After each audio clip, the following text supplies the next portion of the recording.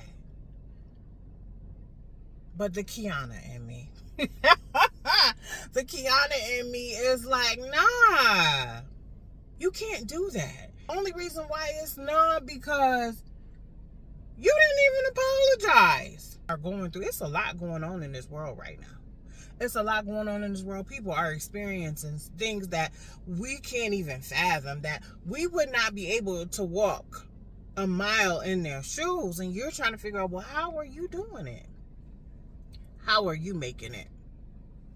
There are people that are going through it. And then with all of these changes in Congress and Trump signing all of these bills, the big, beautiful, what? And people are being affected by it, you know. Their food getting taken, their medication is getting taken. It's just like their right to live a healthy and normal life. Because being able to have food and being able to have health care is normal. It should be normal. It should be a part of human life. And having to pay for food with actual cash, please. So people are like, listen, I need to figure this out. You know, they got children, they have jobs, kids are out of school, so they're trying to keep them, you know, occupied or whatever. That costs. Child care, that stuff is not cheap at all. And for a full day of child care, every day, Monday through Friday, sometimes 7 a.m. to 6 a.m., you're looking at about $400 a week. Don't have 3 and 4 kids. Don't be a single mom. Don't have a car note, car insurance, telephone, internet, clothes, hair, nails, food, travel, entertainment, utility bill, gas. Listen, I know firsthand. So I think that's why a lot of the times I can relate to, especially the single mothers that I work with. I know what it's like. I know what it's like not having, there's one thing not having like emotional support when you don't have that practical hands-on support. Like, what are we doing? What are we doing? I don't have 10 sets of legs and 20 sets of arms. I can't clone myself and be at these different places all at the same time, but somehow I gotta figure it out. Somehow I gotta be to work, be to school, be at her school, be at her daycare, be at her gymnastics, be at her cheer. Or then I did all of the other things that I want to do, because I'm not gonna let these particular things that I know that need to be done hinder me from doing the things that I want to do, because God told me that I can live life and I can live it abundantly. So I refuse to be stuck in a rut. So I know that I have to keep going regardless. Yep, gotta make it happen. Boom, gotta get it done. Boom, gotta get it done sometime. Many days we have ate dinner in the car because we moving. You know, sometimes we don't get home till 9, 10 o'clock because we moving. These are sacrifices that, you know, we have to make. But I'm not going to let those sacrifices hinder me from living an enjoyable life. But again, like I said, my situation and the things that I have experienced being a single mother, being someone who's pretty much tackling it all by herself, I can relate to a lot of the people that I work with, because I do work with a lot of mothers that are just going through it. I also work with mothers who have children that have mental health issues, you know, problems, whatever. issues in school, issues in the community, going back and forth to court because we don't have a pens anymore. So therefore, there is another process and program that we have to put them through, and there aren't even really too many options. There aren't too many options for these mothers that have kids that are running them crazy. Teachers and the school administration don't want them in the school no more. They get suspended and kicked out every other day. And in my position, I have to play that middleman. What are you doing? Mom is stressed out. And at the same time, guess what? I'm stressed out too. I'm stressed out too. It's like this vicious cycle. My kid's 6 years old, drive me crazy. Sitting out. But I don't regret none of it. I'm going to talk my junk, whatever, do what I do. As a matter of fact, I got a Zoom meeting in like a couple of minutes. So I just wanted to get on though, because my fear is that we are going into these fields that are supposed to be helping people, and we are not. We are destroying people's souls. We're killing their spirits. And if it wasn't your day, then you should have stayed home. That's all. You should have called off. If you ain't got no more PTO or whatever, you should have took the cut. Healthcare too. If you work in human services, it's in the title.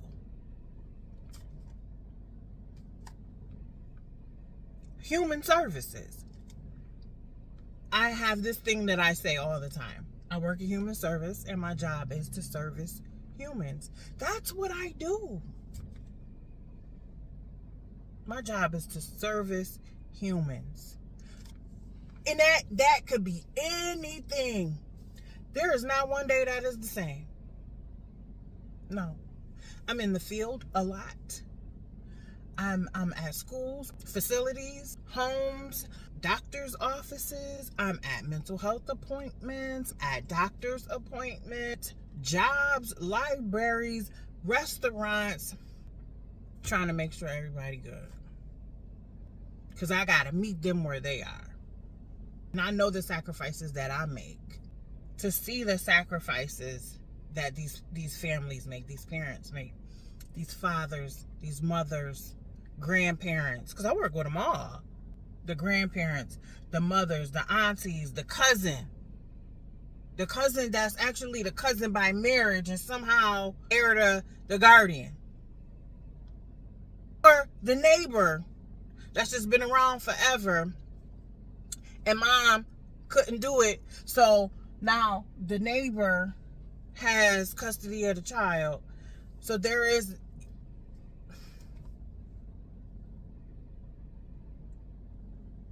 to call someone, the courtesy is even before the service, to not even get the courtesy that you deserve as a human. I don't care what choices you've made in your life. I don't care how you got there. I don't care who put you there, or if you put yourself there, or whatever the case may be. The fact that you are there, and the fact that you are willing to make that step to get you to the next level, okay? Because we are pushing for self-sufficiency. The fact that you are there, advocating for yourself, advocating for your child, advocating for your children, advocating for your husband, your elderly mother, whatever the case may be. The fact that you are there says a lot. Because there's so many people that are just giving up. So it's like, I just don't understand. Why are you here? For the job? For the pay? Who said? Ha! That thing has to be in you. Okay? It gotta be in you. Okay? And you gotta stay prayed up. Sometimes you gotta take your oil to work. Sometimes it ain't even the clients. Get me to talking. The colleagues. And again, So I think that's where my frustration comes from, because, you know, I see it and it bothers me. It does bother me. Because there are a lot of good people out here, and I'm not going to cap everybody in this one thing, put them under this one, you know, umbrella of hopelessness. People have situations that just happen, and it's out of their control. Out of their control. So you can't judge anybody by their current situation. Some things you just can't control. Things happen. Life be lifing. So, with that being said, okay, I'm gonna get ready for this meeting. Probably, I'm really far from home, so I'm not gonna do that. Too far from the office. So I'll probably just go to, well, I don't know, go to the library. There's one around here, and get one of them rooms or whatever. But anyway, I am gonna sign off. This is the dirty reality. I hope you enjoy. I hope you like, subscribe, and share. Comment, tell your friends, and I hope to see you next time. Peace. That thing gotta be in your heart. Oh my God, thank you so much for watching another episode of Blue TV. This is The Chat with me. I hope you come back soon, and we'll catch you next time.